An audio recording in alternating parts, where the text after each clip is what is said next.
Maybe to clap. Yeah, why don't you do that? Yeah. So, Frank, are you well? Yeah, I'm good. I'm having one of those days where I sort of suspect I should feel worse than I do, given what I was doing last night. And you know, you're kind of sitting there waiting for something horrible to descend. But that's why I'm doing quite well. I've interviewed you this is the fourth time now, and you've been hungover every time. Well, yeah, okay, fair point. I can't really complain about that. Well, except I'm saying I'm not particularly hungover today. I'm doing alright. I'm doing alright. I don't know. You know what? I like a drink. So how's the tour going on? Going well? Yeah, it's good. It's kind of, you know, the whole sort of vibe of this tour was to do kind of a longer tour of smaller venues sort of thing, rather than just doing kind of like, you know, 6 big shows or whatever. And it's been really fun. It's a nice change for me, you know, doing this kind of thing. I haven't played here for 3 years, you know, I haven't played venues like this around the UK for a while, and it's fun, it's nice, it's a good change. I think it's fun for the crowds too. The only thing is that I think that there's a lot of people who can't get into the shows, can't get tickets and stuff because everything's sold out quite fast, which obviously made me feel quite good about my life, but you know, it's a shame that there are people who are missing out, but we'll be back around the UK later in the year, so it'll be fine. Cool. So why did you choose to do the smaller venues? Mainly just because lots of people asked, really. Loads of people just sort of, you know, we've been, the last sort of few years, the UK tours we've been doing have been big shows in big venues with the band and everything, which is great.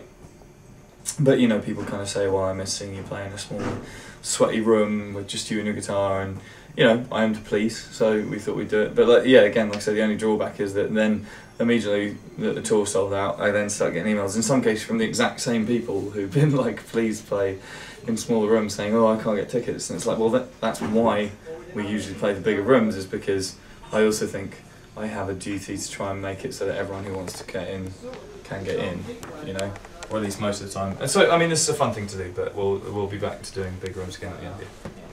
I mean, how do the shows compare to, like, say, a small room like this to, like, a sold-out crowd of, what, 3,000 people?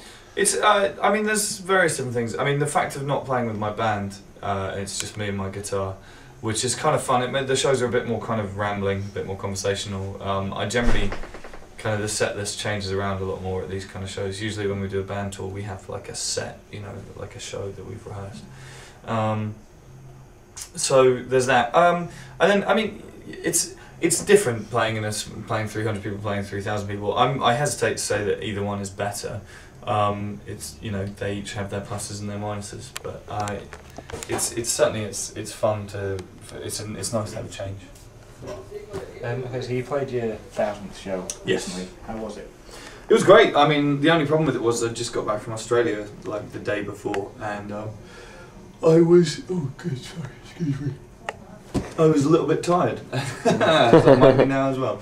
Yeah, it was great. It was the people organising it with the Strongville crew, but the Strongville crew kind of almost is the Nambucca crew from about 2006 now. So it was really nice to see a lot of old friends, and there was a good vibe in the room. And I played some songs, and it felt kind of weird to say to myself this was the 1000th time I'd introduced myself on a stage, but.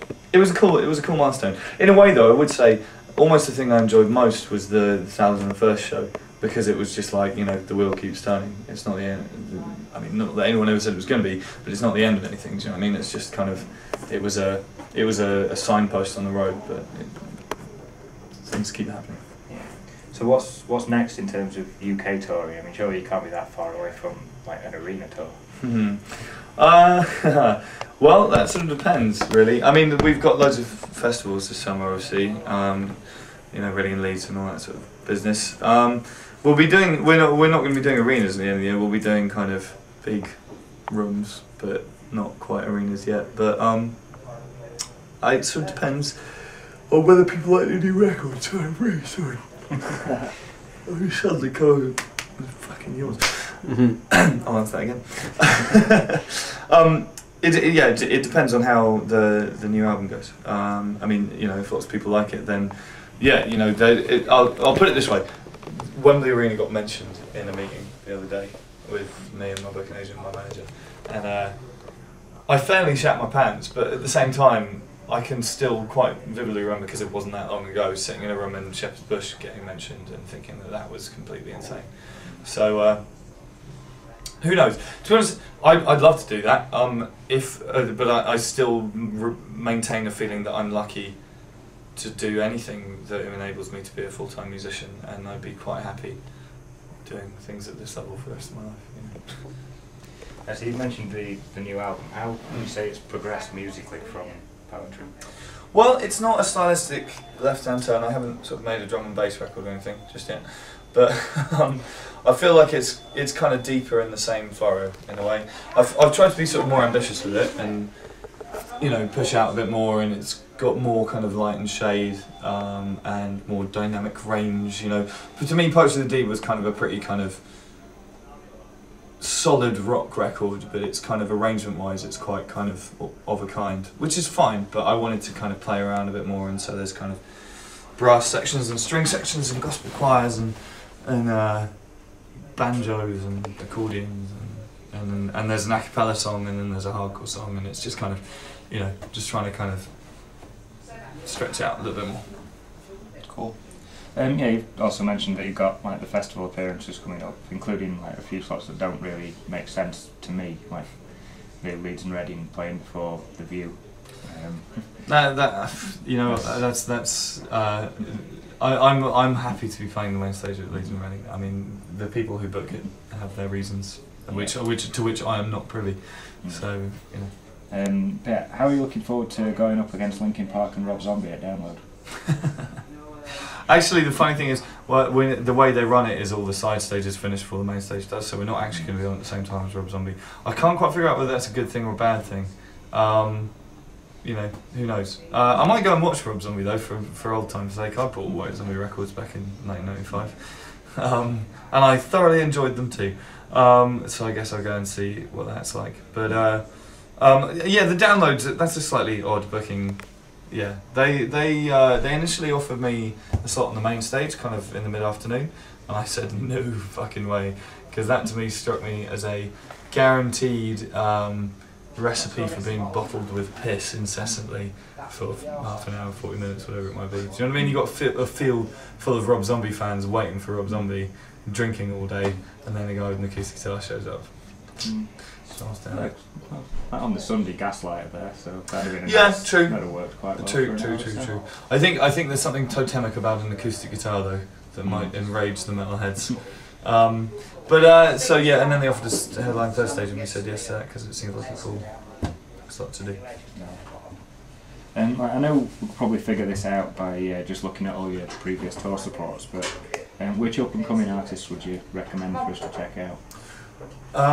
Obviously Ben Marwood and Franz Nicolai, although I hesitate to describe Franz as up and coming in a way. Do you know what I mean? He's been doing the rounds for a while. I don't know, let me think. I did a show in Washington DC with a guy called Justin Jones the other day who absolutely wiped the floor with my mind. He was so good. So he's definitely worth checking out. Corey Brannon. Again, Tim Berry's not really up and coming, but if you don't know who he is, I'm guessing you know Tim Barry. You'd strike me as someone who knows Tim. I don't actually. Oh really? Oh amazing! Check it. Oh, you will love him. He tours with Gaslight. That's the only reason I thought that. He used to sing for Avail in the 90s, and he does solo records now, and is thoroughly amazing and incredible. Cool. Right, finally then, if you could pick one venue, like in the north of the UK, the north being say Sheffield and upwards, that would you say is your favourite venue to play up here? Which one would it be? And why? Oh wow, that's a question I haven't been asked before, and I don't have a ready answer, and I've got to think about this because I don't want to. Let me think about this. Manchester, Leeds, Liverpool, Sheffield, Newcastle, Middlesbrough. You know what? There's literally no way of me saying this answer without it sounding like I'm being a cheesy son of a bitch. But I think I actually genuinely think the Brudenell is probably my favourite venue in the north of England. I love the people who run this place. I love the vibe here. I've historically had some great shows here, and I'm really, really stoked to be back here again. And it just sounds like I'm kissing ass, but I honestly think this would probably be where I choose. This is such a nice place. Great, thanks. Fantastic, cool. Thanks, man. Nice to see you again. I was going to say we've had many conversations before. Yeah. Yeah. Oh, yeah. Cool. This is Frank Turner, and you are lucky enough to be watching EraseTV.